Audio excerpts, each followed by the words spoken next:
Hello students, welcome to all of you. Star Iconic Education channel पर एक बार फिर हम आपका हार्दिक स्वागत करते हैं। जैसा कि आपने थंबनेल में देखा ही होगा कि एसएससी जीडी 2021 के लिए ये हम एक विशेष सीरीज चला रहे हैं, जिसमें आज हम आपको इस वीडियो में कैलेंडर के बारे में बताएंगे।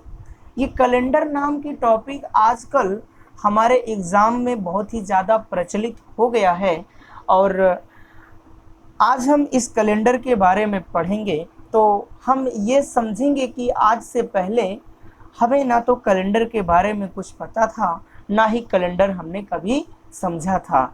और आज हम इस प्रकार से समझने की कोशिश करेंगे कि शायद इसके बाद हमें कभी और कैलेंडर कहीं से न पढ़ना पड़े, कैलेंडर के बारे में जानकारी न प्राप्त करना पड़े। तो चलिएगा बिना समय गवाए हम शुरू करते हैं कैलेंडर के बारे में।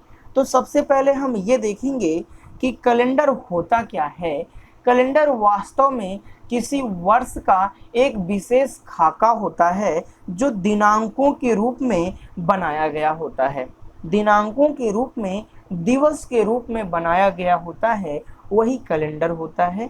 और कैलेंडर के आधार पर वर्षों को दो भागों में बांटा गया है। मतलब हम समझेंगे सबसे पहले कि वर्ष कितने प्रकार के होते हैं। तो सबसे पहले हमें क्या देखना है, वर्ष के प्रकार। क्या देखना है भैया, वर्ष के प्रकार। तो ध्यान दीजिएगा, वर्ष के प्रकार, टाइप्स ऑफ ईयर। वर्ष के कितने प्रकार होते हैं, तो आप ध्यान दीजिएगा, वर्ष के कितने प्रकार होते हैं भैया, वर्ष के दो प्रकार होते हैं। वर्ष के दो प्रकार होते हैं। तो यहाँ पर हम लिखेंगे मुख्यतः वर्ष के दो प्रकार होते हैं, या हम यूँ कह सकते हैं कि वर्ष दो प्रकार का होता है। दो प्रकार का होता है। कितने प्रकार का होता है भैया, वर्ष दो प्रकार का होता है। यदि आपसे कोई पूछे कि वर्ष कितने प्रकार का होता है, तो भैया वर्ष कितने प्रकार का होता है, दो प्रकार का होता है। अब अगर आपसे पूछे कोई कि जो आप ये दो प्रकार के बता रहे हैं ये कौन कौन सा होता है, तो आप कहेंगे पहला प्रकार जिसको हम कहते हैं साधारण वर्ष। क्या कहते हैं भैया, साधारण वर्ष, या फिर हम इसी को कहते हैं सामान्य वर्ष। सामान्य वर्ष, साधारण वर्ष या सामान्य वर्ष। और दूसरा जो होता है उसको हम कहते हैं लीप वर्ष। लीप वर्ष, या इसी को कहा जाता है अधिवर्ष। हिंदी में इसको कहते हैं अधिवर्ष। अधिवर्ष। तो आपने पता किया कि वर्ष, कैलेंडर के लिए सबसे पहले क्या जाना गया, वर्ष। वर्ष के मुख्यतः दो प्रकार, या हम कह सकते हैं वर्ष मुख्यतः दो प्रकार का होता है। अब आपसे पूछा गया कौन कौन सा होता है, तो आप कहेंगे सर वर्ष एक होता है साधारण वर्ष और दूसरा लीप वर्ष। साधारण वर्ष को ही सामान्य वर्ष के नाम से भी जाना जाता है और लीप वर्ष को हम अधिवर्ष के नाम से जानते हैं। तो यहाँ पर एक चीज़ और ध्यान दीजिएगा, अब आपसे पूछा जाएगा कि ये साधारण वर्ष क्या होता है भैया। अब आपसे पूछा जाएगा कि साधारण वर्ष क्या होता है, तो आप बताएंगे साधारण वर्ष के लिए, साधारण वर्ष किसे कहते हैं, साधारण वर्ष क्या होता है, तो आप बताएंगे वह वर्ष जिसका फरवरी माह 28 दिन का हो। यहाँ ध्यान दीजिएगा, पहचान है, परिभाषा है ये, वह वर्ष ध्यान से समझिएगा। अगर आप वीडियो को देख रहे हैं, कॉन्सेप्ट को समझ रहे हैं, तो कॉपी और कलम लेकर बैठ जाइए भैया। हम आपसे ये कहना चाहते हैं कि जब तक आप नोट्स नहीं बनाएंगे, लिखेंगे नहीं, दिमाग में बैठाएंगे नहीं, तब तक पढ़ने का कोई मतलब नहीं निकलेगा। इसलिए आप ज़रूर नोट्स बनाएं, कॉपी कलम लेकर बैठें और एक एक टॉपिक को अच्छी तरीके से नोट करें। अब आप अगर आपसे ये कहते हैं भैया आप नोट करिए, आप कहेंगे काहे नोट करें सर जी, ये क्या मतलब है इसको नोट करने का, मतलब ये क्या फ़ायदा है इसे नोट करने का। तो हम आपसे ये कहना चाहते हैं भैया कि आप, हम कहेंगे काहे नहीं नोट करेंगे, तो आप कहेंगे सर जो एग्ज़ाम में आता है उसके बारे में बताया जाए। तो हम आपसे ये कहेंगे भैया कि कहते हैं कि नींव और दीवारें बारिश तो नहीं रोकती, जिन्हें बनाने का मतलब क्या है। अगर हम ये कहें कि नींव और दीवारें तो बारिश नहीं रोकती, तो इन्हें बनाने का मतलब क्या है। बारिश तो छतें रोकती हैं, तो छत ही क्यों ना पहले बना दिया जाए। तो आप दिमाग लगाइएगा कि सही कह रहे हैं आप कि नींव और दीवारें तो बारिश नहीं रोकती, छत रोकती हैं। तो छत बनाया जाए। तो एक चीज़ हम आपको बता देना चाहते हैं कि भैया आपको पता होना चाहिए कि छत भी तभी बनता है या छत भी तभी मिलता है या लग सकता है या बनाया जा सकता है जब दीवारें और नींव बनी हो और वो भी मजबूत हो। तो उम्मीद है आपको हमारी बात समझ में आ रही होगी। हम ये कहना चाहते हैं कि जब तक आपको कॉन्सेप्ट क्लियर नहीं होगा तब तक आप कुछ नहीं कर सकते हैं, है ना। तो आप तुरंत छत बनाने की कोशिश ना करिए, धैर्य रखिए, नींव बनाइए, नींव से दीवारें बनाइए, छत अपने आप लग जाएगा। जानते हैं बारिश के अलावा भी धूप होती है, धूप के अलावा हवा भी होती है, इनको रोकने के लिए पेड़ पौधे होते हैं। लेकिन हम ये कह सकते हैं कि इन्हीं के रोकने से पूरा जीवन नहीं कटेगा भैया। अगर पूरा जीवन काटना है, पूरा जीवन हमको जीना है, तो हमारे लिए छत बहुत ज़रूरी है। और छत अगर ज़रूरी है तो छत के लिए नींव और दीवार भी ज़रूरी है। तो कहने का मतलब ये है कि अगर आपको अच्छा ज्ञान प्राप्त करना है, आपको हर क्वेश्चन सॉल्व करना है, तो क्वेश्चन सॉल्व करने से पहले आपको नींव और दीवार मजबूत करनी होगी आपकी। और उसी के लिए हम आपको ये चीज़ें बता रहे हैं। तो ध्यान दीजिएगा, साधारण वर्ष क्या होता है, वह वर्ष, आप ध्यान दीजिएगा, अगर आपसे पूछा जाए साधारण वर्ष क्या है, तो साधारण वर्ष वह वर्ष जिसका जिसका फरवरी माह 28 दिन का हो या दिन का होता है, तथा वर्ष में कुल 365 दिन होते हैं,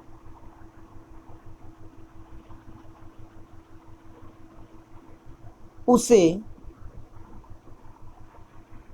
साधारण वर्ष कहते हैं।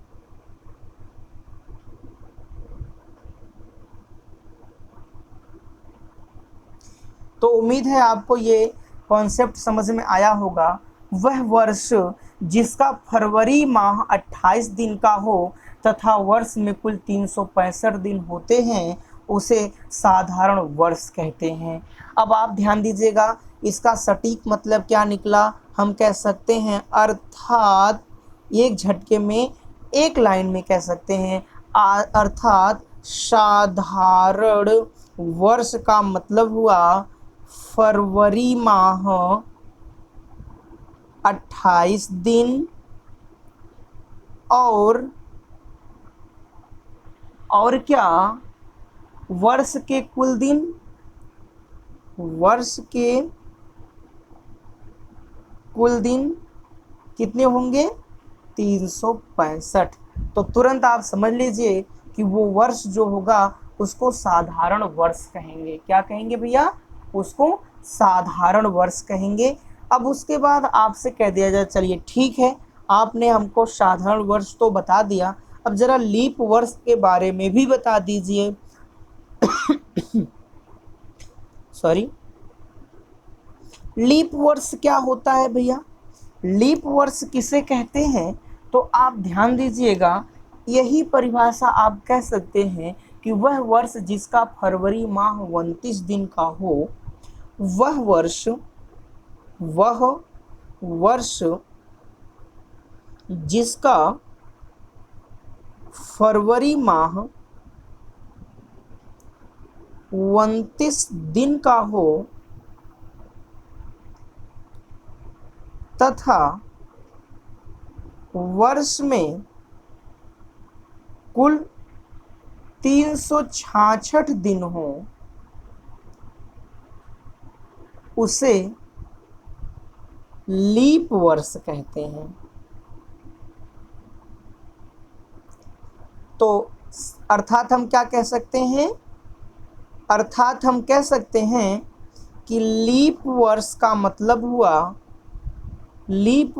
मतलब हुआ फरवरी माह 29 दिन और वर्ष के कुल दिन कितने? 366। तो उम्मीद है आपको ये चीज़ समझ में आ गई होगी। हमने आपको कैलेंडर बताया।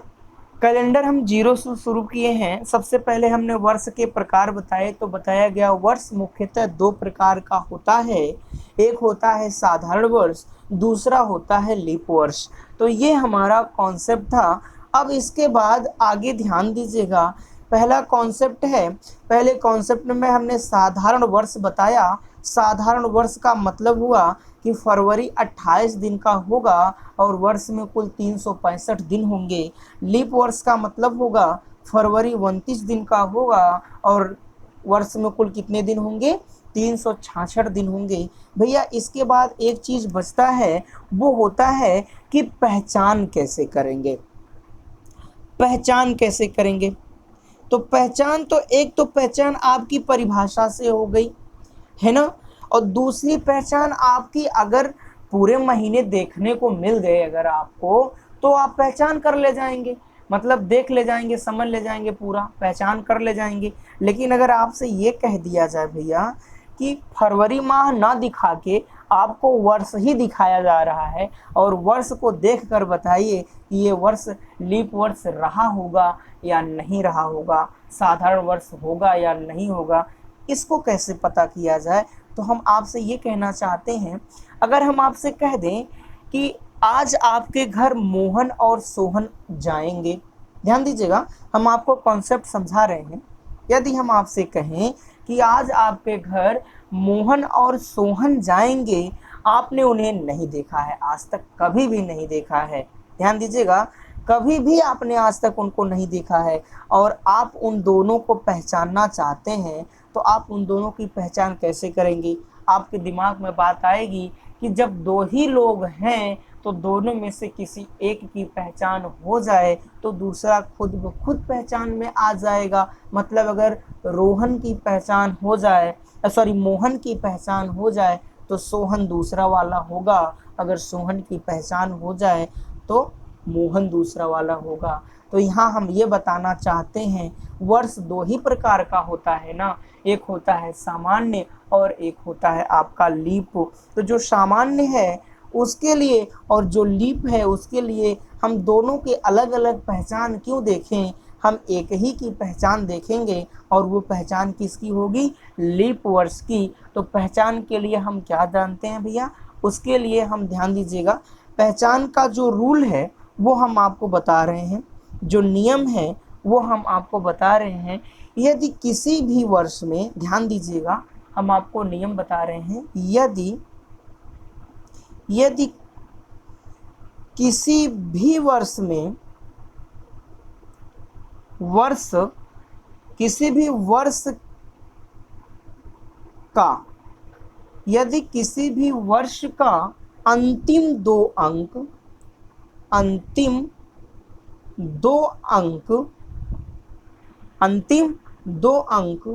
4 से पूर्ण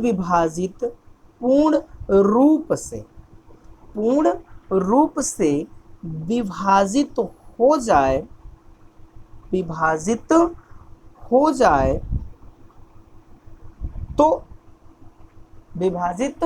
हो जाए तो वह वर्ष लीप वर्ष होगा। तो यहाँ पर क्या हमने बताया नियम?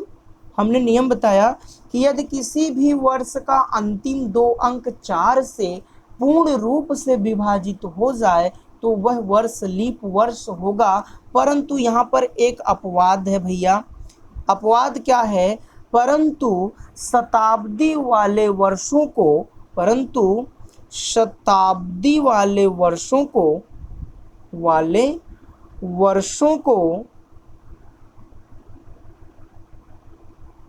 400 से विभाजित करते हैं।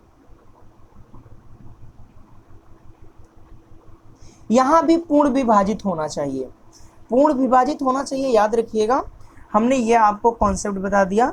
यदि किसी भी वर्ष का अंतिम 2 अंक 4 से पूर्ण रूप से विभाजित हो जाए तो वर्ष क्या होगा? वह वर्ष लीप वर्ष होगा। परंतु शताब्दी वाले वर्षों को 400 से विभाजित किया जाता है। एग्जाम्पल के लिए हम आपसे बताएं, यदि आपसे कह दिया जाए कि 1994, बोलिए ये लीप वर्ष था या साधारण वर्ष था? तो इसको अगर आपको जानना है तो रूल आपको मिल गया कि वर्ष का अंतिम 2 अंक, तो वर्ष 1994 है भैया, इसका अंतिम 2 अंक का मतलब हुआ 9 और 4। तो 9 और 4 को हम क्या करेंगे? 4 से विभाजित करेंगे। अगर 94 को 4 से विभाजित किया जाए तो 4 एकन्नम 4 और 4 दूनी 8, ये 8 2 बार भाग जाएगी 1 और यहाँ 14 हो जाएगा। तो 4 तियाँ 12, 2 14, मतलब ये पूर्ण विभाजित नहीं है। अगर ये पूर्ण विभाजित नहीं है तो ये क्या होगा? ये लीप वर्ष नहीं होगा, ये साधारण वर्ष होगा। कैसा वर्ष होगा भैया? साधारण वर्ष होगा, क्योंकि ये 4 से पूर्ण रूप से विभाजित नहीं हुआ। कह दिया जाए 2016 ये लीप वर्ष है या नहीं है? तो 2016 को चेक करने के लिए 2016 में जब 2016 के अंतिम 2 अंक मतलब 16 को अंतिम 2 अंक से बनी संख्या 16 को 4 से अगर हम विभाजित करें तो 4 से विभाजित करेंगे 4 चौक 16, पूर्ण रूप से विभाजित हो गया, मतलब 2016 लीप वर्ष है। कैसा वर्ष है भैया? लीप वर्ष है। तो उम्मीद है आपको लीप वर्ष की पहचान हो गई होगी। यहाँ पर क्या किया जाता है कि अंतिम 2 अंकों से जो संख्या बनी होगी उसको 4 से पूर्ण रूप से विभाजित करेंगे। अगर पूर्ण रूप से विभाजित हो जाएगा तो समझ लीजिए वो लीप वर्ष है, और नहीं होगा तो वो साधारण वर्ष है। ये हमको समझना है। और एक चीज़ और अभी हमने आपको बताया, वो समझ लीजिए कि शताब्दी वाले वर्षों को 400 से विभाजित करते हैं। तो सबसे पहले हमें ये समझना है कि शताब्दी वाले वर्ष कौन से होते हैं। शताब्दी वाले वर्ष, ये शताब्दी वाले वर्ष कौन से वर्ष होते हैं? तो शताब्दी वाले वर्ष का मतलब हुआ कि जिनका इकाई और दहाई दोनों अंक 0 हो, वो शताब्दी वाला वर्ष होता है। जैसे कह दिया जाए 1000, सन 1000, सन 2000, या मान लीजिए सन 2000। अगर आपसे कह दिया जाए सन 2000, हाँ सन 2000 है, या कह दिया जाए 1900, या कह दिया जाए 1800, सन 1800, या कह दिया जाए सन 1600, सन 1500, है ना? ये सभी जो हैं ये कैसे हैं? ये सब के सब आपके किस प्रकार के हैं?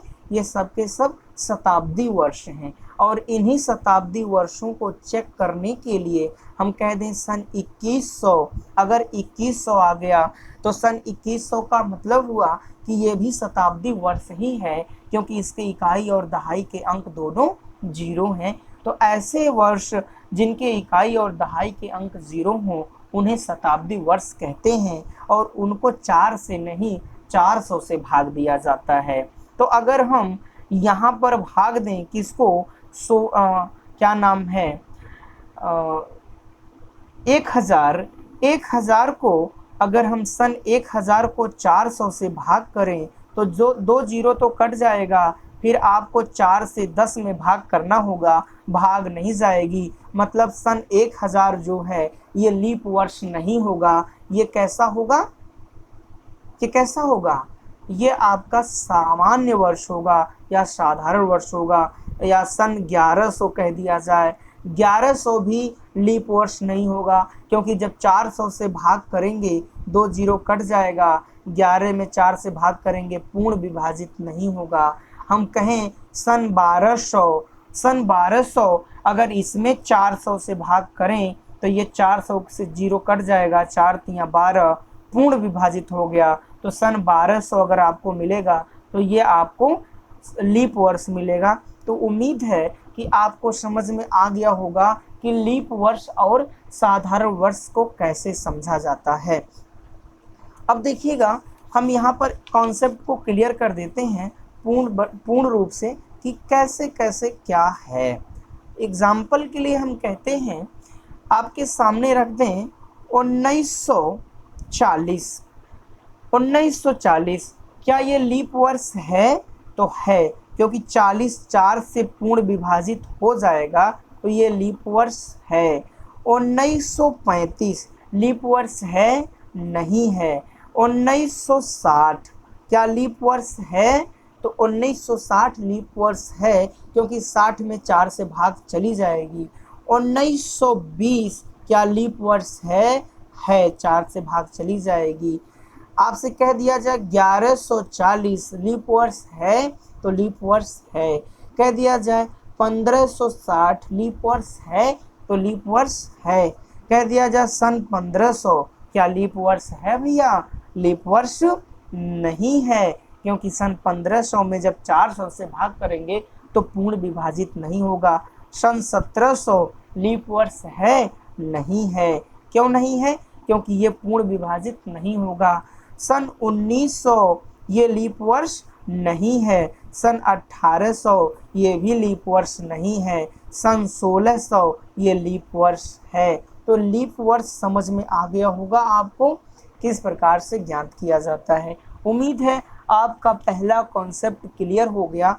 तो पहला कॉन्सेप्ट ये था कि हमको ये पता करना है कि वर्ष कितने प्रकार का होता है। वर्ष 2 प्रकार का होता है। अब वर्ष अगर 2 प्रकार का होता है तो कौन कौन सा? साधारण वर्ष और साधारण वर्ष और लीप वर्ष, दोनों को हमने देखा, उनकी पहचान देखी। अब हमारा दूसरा कॉन्सेप्ट क्या होता है? हमारा दूसरा कॉन्सेप्ट होता है विषम दिनों की संख्या। क्या होता है? विषम दिनों की संख्या। अब आपसे ये दूसरा कॉन्सेप्ट मिलेगा जिसमें आपको विषम दिनों की संख्या के बारे में समझना होगा। तो विषम दिनों की संख्या क्या है ये देखा जाएगा। किसी भी दिनों की संख्या को यदि 7 से विभाजित करें और शेषफल प्राप्त हो जाए, तो जो शेषफल प्राप्त होता है उसी को हम विषम दिनों की संख्या कहते हैं। मतलब हम क्या लिख सकते हैं? हम लिखेंगे, नोट करिएगा, किसी भी दिनों की संख्या को 7 से विभाजित करने पर प्राप्त शेष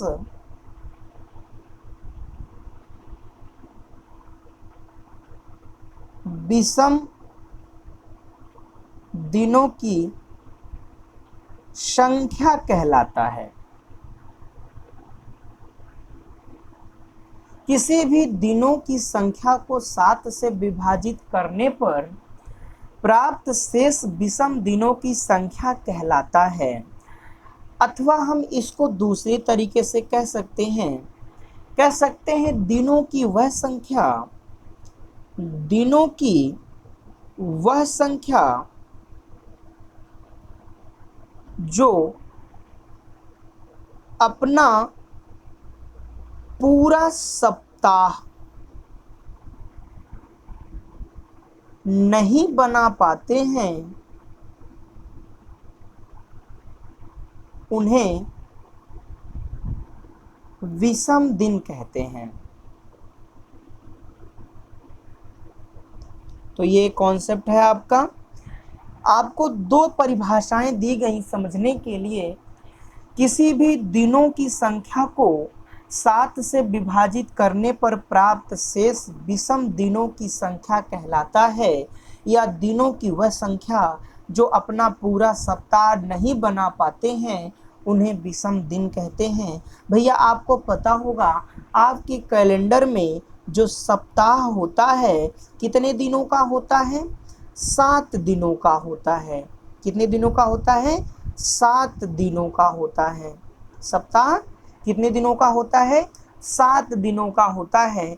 और उन्हीं 7 दिनों से हम इसको पता करते हैं कि विषम दिन होता है कितना या कितना नहीं होता है। जैसे अगर आपसे कह दिया जाए, अगर हम आपसे कहें 10 दिनों में विषम दिनों की संख्या, विषम दिनों की संख्या ज्ञात कीजिए।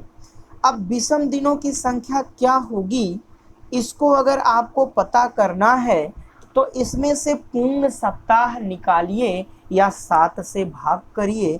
तो जब 10 में हम 7 से भाग करेंगे तो 7 एकड़ 7 आया 3 शेष। आपको पता होना चाहिए कि जो शेष मिलेगा वही विषम दिनों की संख्या होगी। तो विषम दिनों की संख्या कितनी हो गई? 3 हो गई। उम्मीद है आपको समझ में आ रहा होगा। ये चीज़ आपको पहले से भी पता होगी। कॉन्सेप्ट क्लियर करते चलिए। यहाँ हमने एक बार आपको बताया कि आपको छत बनानी है तो नींव और दीवार दोनों मजबूत करनी पड़ेगी। तो नींव जो आपकी है वो आप मजबूत करिए। विषम दिनों की संख्या आपको पता चल गई। आपसे कह दिया जाए आपके सामने है 34 दिन।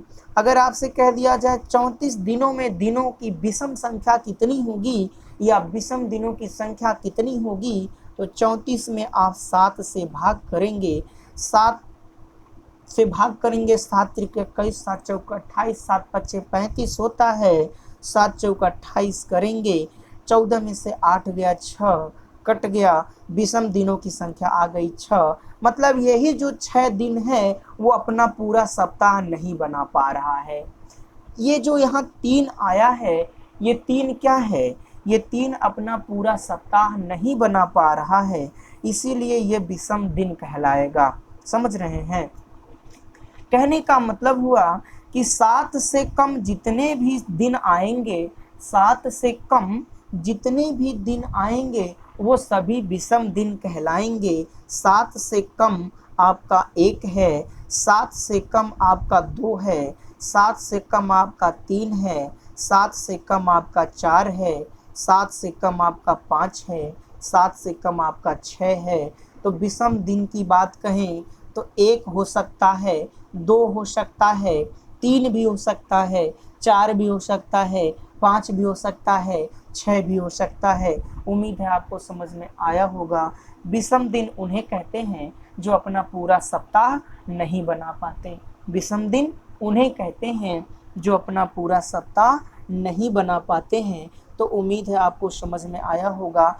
इसमें आप देख रहे हैं एक जो है ये अपना पूरा सप्ताह बनाने में 6 कम है, 2 जो है ये पूरा सप्ताह बनाने में 5 कम है, 3 जो है सप्ताह बनाने में 4 कम है, 4 जो है सप्ताह बनाने में 3 कम है, 5 जो है सप्ताह बनाने में 2 कम है, 6 जो है सप्ताह बनाने में 1 कम है। तो इन्हें हम कहते हैं विषम दिन। मतलब विषम दिन आपको निकालना आ गया। उम्मीद है कि ये चीज़ आपको समझ में आ गई होगी। अब आप यहाँ पर कॉन्सेप्ट नोट करिएगा कि साधारण वर्ष में विषम दिनों की संख्या, साधारण वर्ष में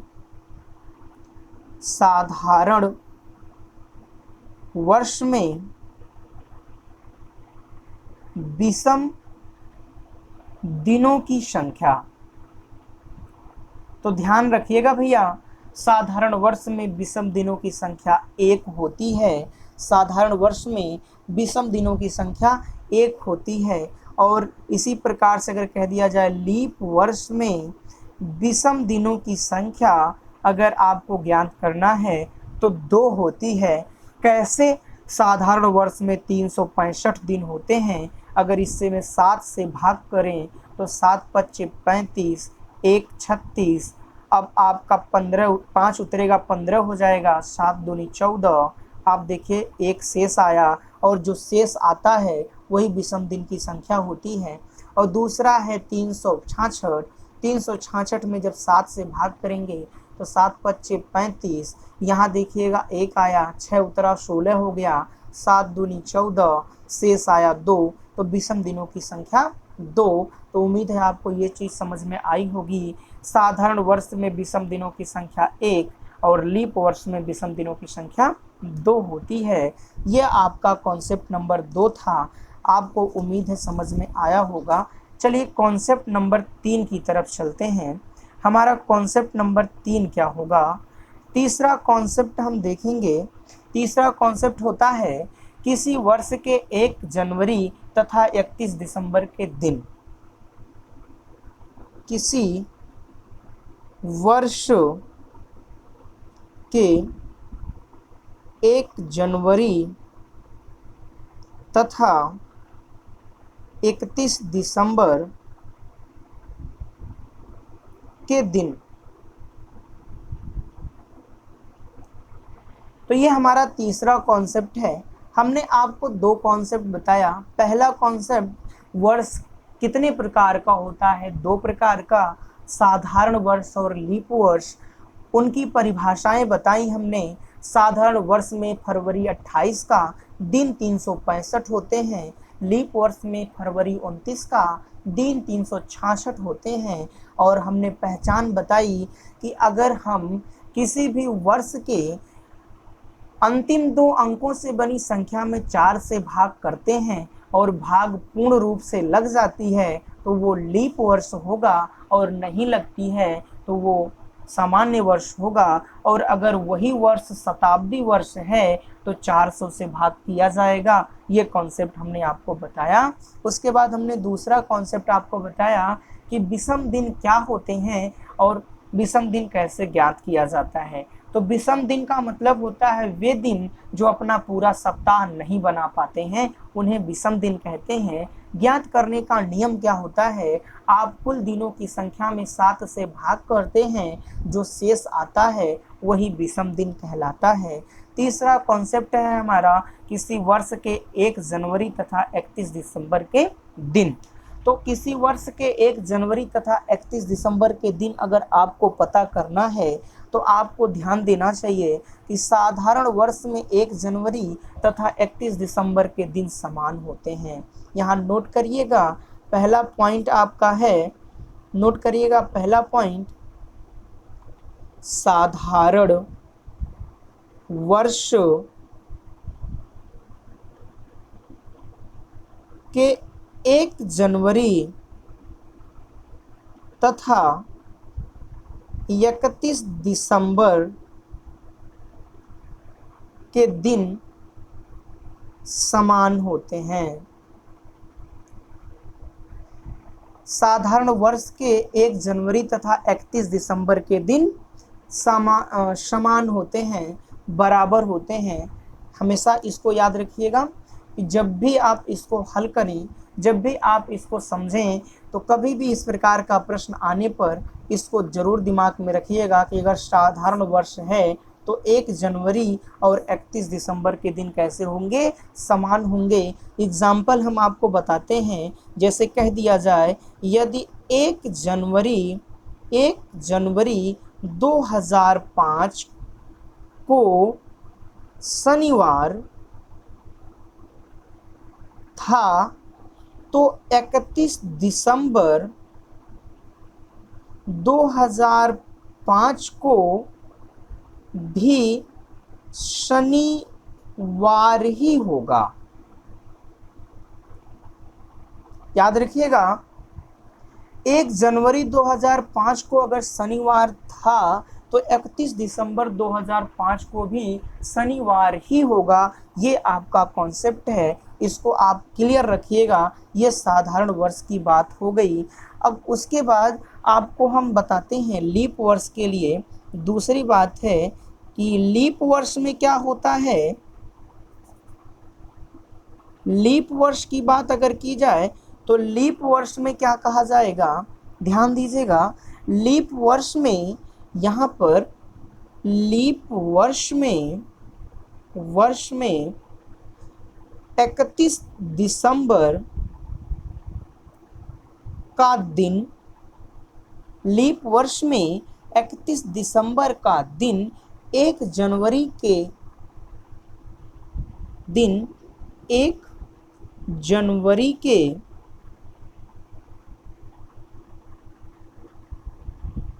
दिन से एक दिन बढ़ जाता है। ये हमारा कॉन्सेप्ट है। लीप वर्ष में 31 दिसंबर का दिन 1 जनवरी के दिन से एक दिन बढ़ जाता है। 1 जनवरी के दिन से एक दिन बढ़ जाता है। अर्थात अगर हम एग्जाम्पल से समझें तो हम कहेंगे कि यदि 1 जनवरी 2004, देखिए ये लीप वर्ष है।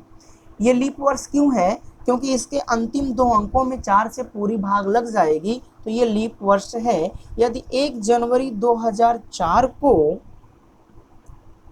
मान लीजिए कि गुरुवार था, तो 31 दिसंबर 2004 को कौन सा दिन होगा, अगर गुरुवार था तो शुक्रवार